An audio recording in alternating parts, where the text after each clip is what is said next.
जय श्री कृष्ण दोस्तों, आज हम एक और नए वीडियो को लेकर आए हैं जिसमें हम श्रीमद् भगवद गीता के 5वें अध्याय को सुनेंगे। चले भगवान श्री कृष्ण के दिए गए उपदेशों को जानें और इनसे ज्ञान प्राप्त करें। वीडियो को अंत तक जरूर देखें और कमेंट में जय श्री कृष्ण अवश्य लिखें। आइए वीडियो शुरू करते हैं। श्रीमद् भगवद गीता सार अध्याय 5 कर्म संन्यास योग। दोस्तों, कर्म संन्यास का मतलब भगवान के दिए ज्ञान को प्राप्त करके कर्म करना और उन कर्मों से कुछ ऐसा कर जाना जिससे विशेष कर्म संभव हो। इसको उदाहरण से समझते हैं। दोस्तों, हमने अपने जीवन में देखा है, वैज्ञानिक स्थिर होकर सामाजिक कल्याण के लिए कुछ न कुछ नई खोज करते हैं। वह अपने इस कर्म में न तो अपने विषय में सोचते हैं और न ही अपने कर्म के फल की चिंता करते हैं। कर्म के फल की चिंता से यहाँ मतलब है कि वो नहीं जानते कि उनके प्रयोग सफल होंगे या नहीं, पर फिर भी वो निरंतर प्रयास करते हैं। हमने पिछले 4 भागों में संन्यास, ज्ञान और कर्म योग को जाना। अब इस भाग में भी भगवान इन्हीं योगों के महत्व को विस्तार से समझा रहे हैं। तो दोस्तों, आप और हम गीता के इस ज्ञान सागर में बहते हुए भाग 5 को समझेंगे। अर्जुन कहते हैं कि प्रभु, आप संन्यास से बेहतर कर्म को बताते हैं। फिर आप संन्यास की विशेषता भी बताते हैं, जिससे प्रभु मैं मोहित हो गया हूँ कि मैं कौन सा मार्ग चुनूं। दोस्तों, हम जब किसी से ज्ञान प्राप्त करते हैं तो हमें हक होता है कि हम उससे पूछ के अपने संशय को दूर कर पाएं।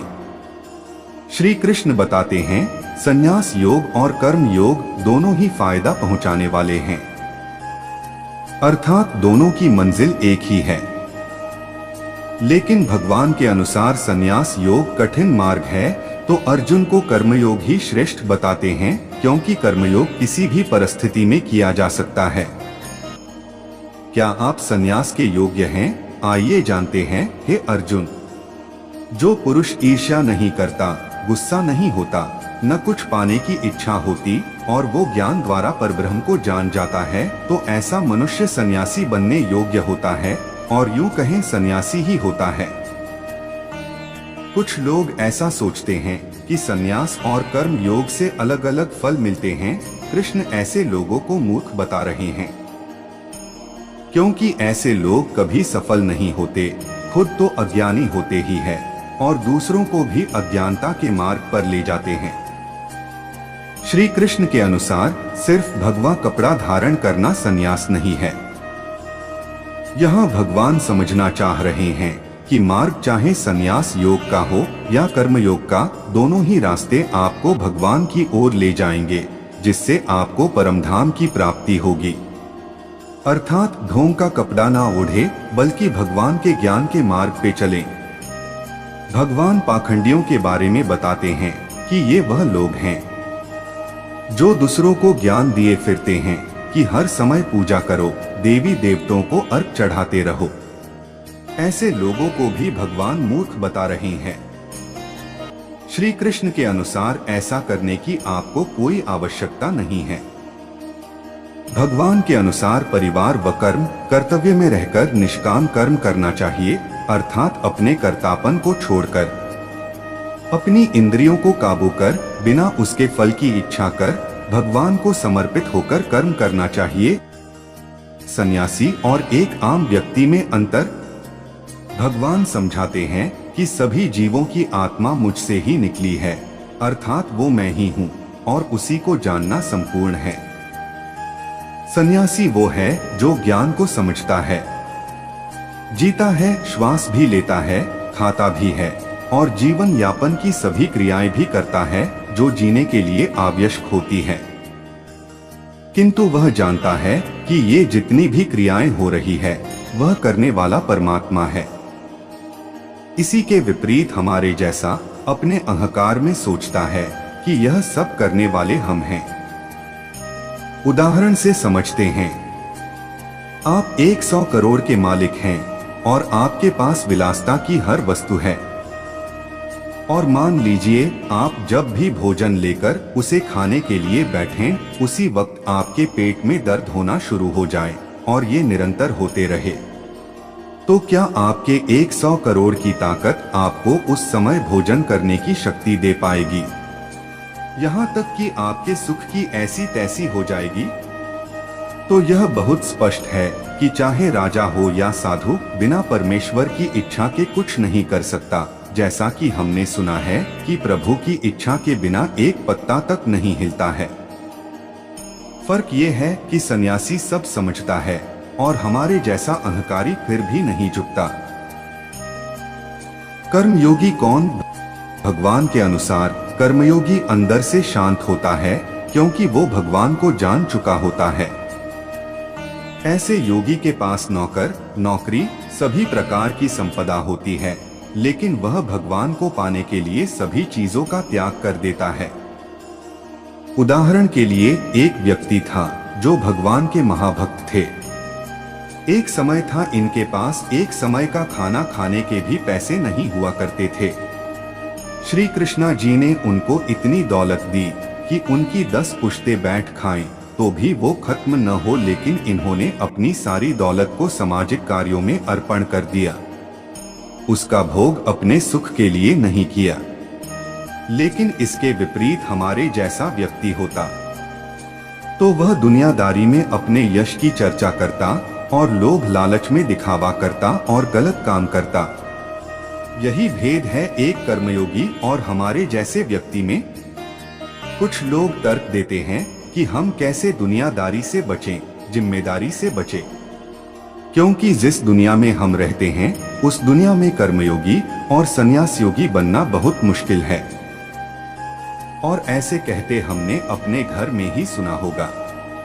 अब भगवान इन तर्क देने वालों का खंडन करते हुए बताते हैं कि मनुष्य को कमल के फूल के जैसे होना चाहिए, कीचड़ में खिलते हुए भी स्वच्छ और पवित्र रहता है। उसी प्रकार संसार रूपी कीचड़ में हमें भी दुनियादारी के कर्म, कर्तव्य को निष्काम भाव से पूरा करना चाहिए। स्वभाव: इंसान अपने स्वभाव और प्रकृति के अनुसार काम करता है, तो हमें अपना स्वभाव जानना चाहिए। अगर वो बुरा हो तो उस पर नियंत्रण कर हमें भगवान के ज्ञान अनुसार कर्म करना चाहिए, क्योंकि श्री कृष्ण के अनुसार जीत उसी की होती है जो अपने स्वभाव पर काबू कर लेता है। तो इसलिए परमात्मा की सच्चाई को जानिए। जैसे प्रकाश के होने पर अंधेरा भाग जाता है, उसी प्रकार भगवान के ज्ञान की ज्योति से स्वभाव का परिवर्तन भी होता है। भगवान के इस करोड़ों साल पहले के ज्ञान को आज भी हर कोई नहीं समझ पाता, जिसके कारण आत्मा को मुक्ति नहीं मिलती, अर्थात ऐसी दुष्ट आत्मा चांडाल रूप में जन्म पाती रहती है और यही भटकती रहती है। जैसे कि हम आज भी इस संसार में जन्मे हैं और जिंदगी में भागे जा रहे हैं, यह बिना सोचे कि सब हासिल करके भी अंत मिट्टी में मिलकर ही होगा। समभाव ही ब्रह्मा स्थिति है। श्री कृष्ण के अनुसार हमें यानी मनुष्य को सभी जीवों को एक समान भाव से देखना चाहिए। उदाहरण के लिए हमारी गौ माता सड़कों पर घूमे और हम अन्य पशुओं को पालतू बनाकर घर में रखें। इससे बड़ा हमारा क्या दुर्भाग्य होगा जिस गौ माता को श्री कृष्ण इतना स्नेह करते थे। उनकी गौ माता आज दर दर भटक रही है, कूड़ा खा रही है। कहने का तात्पर्य है कि पशु से प्रेम है तो सभी से एक समान करो, और कुछ महानुभाव तो पशु छोड़ो, अपने माता पिता को ही सड़कों पर मरने छोड़ देते हैं। ज्ञान की प्राप्ति कैसे करें? ज्ञान की प्राप्ति बहुत ही सरल है। भगवान के अनुसार अति को रोकें, मन को काबू करें, अपने काम क्रोध पर काबू करके संयम से निष्काम कर्म करें। असली ज्ञान यही है। धन्य धान्य व अपनों का प्यार अलग ही आनंद देता है, जिसके लिए हम जीवन भर दौड़ते रहते हैं, लेकिन इसी के विपरीत कुछ और ही है जो परम आनंद देता है। वो है गीता का ज्ञान। इसलिए दुनियादारी को छोड़ भगवान बताते हैं, ध्यान के माध्यम से ज्ञान को समझे। दोनों आंखों को माथे और नाक के बीच केंद्रित करके ध्यान करना चाहिए। यदि हम नियमानुसार प्रतिदिन ध्यान करें तो हम अपनी इंद्रियों पर विजय पा सकते हैं। ऐसा व्यक्ति त्याग कर भगवान के कहे मार्ग पर चलने योग्य बन जाता है। और श्री कृष्ण कहते हैं कि मुझे ऐसे ही लोगों के होने का एहसास होता है, क्योंकि वह भक्ति मार्ग पर चलने के योग्य होते हैं।